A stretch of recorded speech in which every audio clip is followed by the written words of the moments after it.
পুরুষোত্তমম। আমরা কেমন পেতে চাই, আমাদের পাওয়াটা কেমন হবে? আমরা সদাই সর্বক্ষণ ভালোই পেতে চাই, ভালো থাকতে চাই, ভালো খেতে চাই। আমরা আশাবাদী, তাই আমরা প্রত্যেকের কাছে আশা করি। পরম দয়াল শ্রী ঠাকুর তিনি আমাদের মর্মস্পর্শে একটা কথা বললেন, তুমি যেমন অন্যের কাছে পেতে চাও, তুমি ঠিক তেমনি তাকে দেওয়ার চেষ্টা করো। আমাকে তাকে দিতে হবে,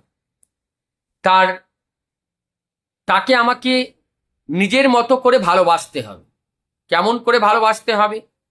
যেমন আমার শরীরে কোথাও যদি কোনো অসুবিধা হয়, সেই ঘাওকে আমি ব্যথা বোধ করে আমি যেমন তাকে ড্রেসিং করি, যেমন তাকে ঠিক করার চেষ্টা করি, ওই ব্যথা অনুভব আমি যেমন করে করি, অন্যের হলে ঠিক তেমনিভাবে আমাকে অনুভব করতে হবে।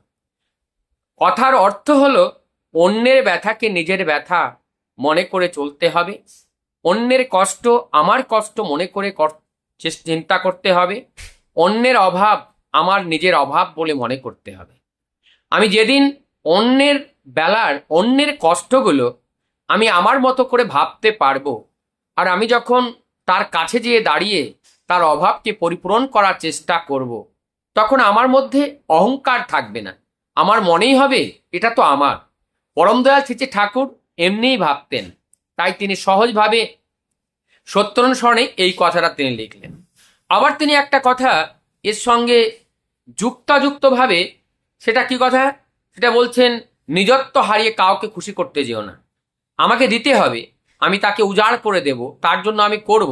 বলছেন নিজত্ব হারিয়ে মানে কম্প্রোমাইজ। এখানে নিজত্ব হারিয়ে মানে আমি কম্প্রোমাইজ করতে যাব না। আমার বন্ধু, আমার আত্মীয়জন, আমার অত্যন্ত নিকটস্থ একটা মানুষ, সে আমাকে বলল তুই পেঁয়াজ রসুন খাস না, তাতে কোনো অসুবিধা নেই, অল্প একটু খেলে কিছুই হয় না। আমি তার বন্ধুত্ব রক্ষা করার জন্য আমি অল্প একটু খেয়ে নিলাম।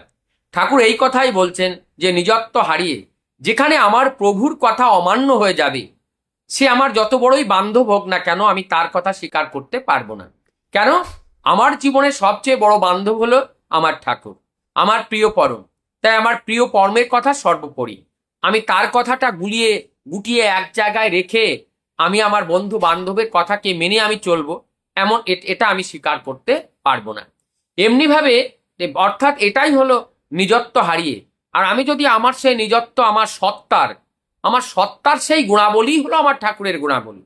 আমি যার উপরে দাঁড়িয়ে আছি, যার জন্য আজ আমি একটা মানব দেহ পেয়েছি, এটাই সত্তার উপরে দাঁড়িয়ে এটা পেয়েছি। আর সেই সত্তার যে গুণাবলী, সেই গুণাবলীকে বিসর্জন দিয়ে আমি যদি আনন্দে থাকতে চাই, এটা কখনো সম্ভব হতে পারে না।